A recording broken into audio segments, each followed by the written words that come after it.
looking at this week's games, without a doubt, you have to start with the big game between crosstown rivals Savannah Christian and Savannah Country Day, where the winner will find itself alone in first place in Region 3A East. Savannah Christian enters as the number 2 ranked team in Class A and coming off a 40-7 win over Bryan County last week. The Raiders will bring in their triple option offense, looking to keep the Hornets and their pass-happy spread offense on the sideline where they can't do any damage. Savannah Christian's defense has given up just 40 points in its 6 games and has pitched 3 shutouts, but this will be the first time the Raider defense has faced an offense like the Hornets. Savannah Country Day is the area's best passing attack, led by quarterback Tate O'Connor and receivers Kevin Blackburn and Julian Dunstan.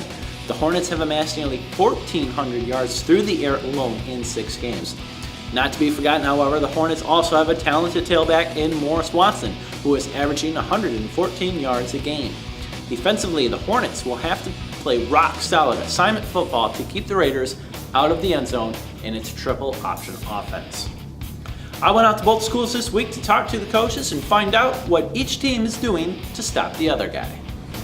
Well, I think you got to bend but don't break, and I think that's the key thing. I think you got to be patient. I think what a lot of people don't realize is that they run the ball 50% of the time. It doesn't appear that way because they're always in passing type formations, but I still think the key to the game is being able to stop the run, and because if you let them hurt you doing both, could be a long night. Well, they're very well coached. Their kids play very hard. They're physical. It'll be one of the most physical games we're playing all year. So they're just a very good football team all the way around, offensively, defensively, and special teams. I think this has the makings of a great game. These are 2 very talented teams and very well coached, and there's a lot on the line. While I don't think Country Day will move the ball with the ease it's had in the last few weeks, I do see the Hornets giving the Raiders some problems with their offense, and I do see the Hornets scoring some points. My biggest question is, can the smaller and banged up Hornets defense slow down the Raiders' tricky triple option offense? If they can do that, I can absolutely see an upset happening here.